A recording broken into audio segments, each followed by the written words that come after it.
Se rassurer, s'ouvrir aux autres, réagir ou comment, quand on est touché par le cancer, soigner son moral en s'occupant de son corps. C'est toute l'ambition du programme APCO de la Ligue contre le cancer. Ce mardi-là à Nantes, Annie, Christiane et leurs amis se rendent au siège de la Ligue. Voilà, vous allez porter l'attention sur la respiration. De la gymnastique, mais adaptée. Les 5 élèves du cours sont atteintes d'un cancer. Qu'elles soient en début ou en fin de traitement, elles viennent ici pour se ressourcer, tout en douceur. Toi, tu te concentres sur ton dos. Tu essaies d'aligner bien ton dos avec ta jambe, d'accord? Ta jambe d'appui. Voilà. Le but, c'est de mettre personne en échec. D'accord, pour retrouver un peu confiance dans ses capacités physiques.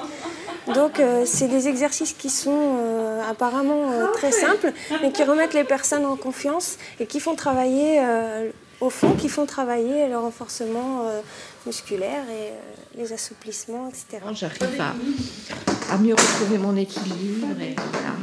Donc, en plus, je n'avais jamais fait de gymnastique. Il a fallu que le cancer arrive pour que je fasse un peu de mouvement et je regrette pas du tout.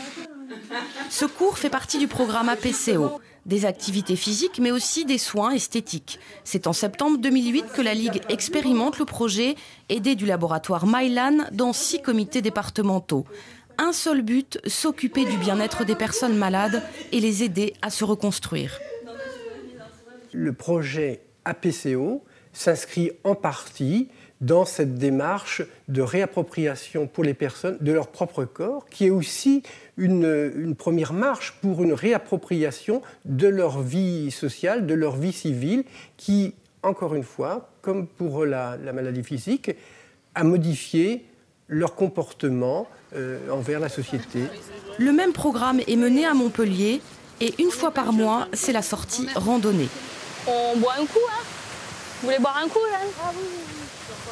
Un groupe de 6 personnes, des femmes, mais aussi des hommes.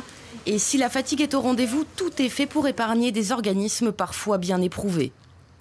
On va déterminer à quel niveau de la maladie se trouve la personne et à quel niveau d'activité physique elle se trouve. Et ça de manière subjective par rapport au ressenti de la personne. Et puis, plus objectivement, on va programmer un deuxième rendez-vous avec des évaluations, des tests physiques. Et au final, des activités qui permettent de s'aérer l'esprit, mais surtout de partager ce que l'on vit.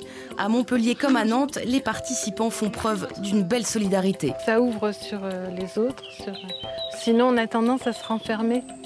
On s'entraide entre nous parce que c'est pas la même maladie chacune, qu'on ne la ressent pas de la même manière.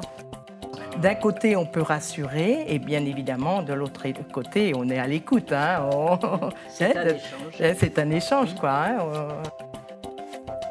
Un peu plus de bien-être et de joie de vivre, on serait prêt à parier que l'expérience va se prolonger. Aujourd'hui, APCO n'est qu'à un stade expérimental, mais la Ligue souhaite étendre ce programme dans toute la France.